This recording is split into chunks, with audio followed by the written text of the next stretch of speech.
মমতা ব্যানার্জি ভেবে রেখেছিল যে আমাকে পশ্চিমবঙ্গ থেকে কেউ উৎখাত করতে পারবে না। তারপরে যে ক্ষমতার একটা লালসা পিপাসা বা ক্ষমতাকে যেভাবে উপভোগ করেছেন, সেখান থেকে আর বেরোতে চায়নি।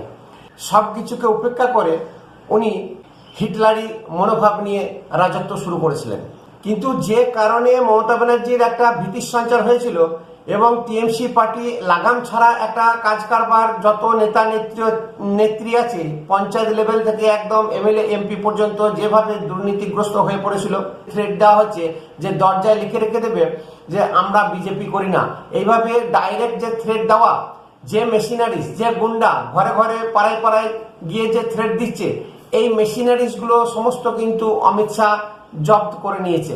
টিএমসির যত ভোটিং মেশিনারিজ আছে, আইপ্যাক নাম্বার 1 এবং যত গুন্ডা মাওয়ালি যাদেরকে দিয়ে ভোট বৈতরণী পার হয়,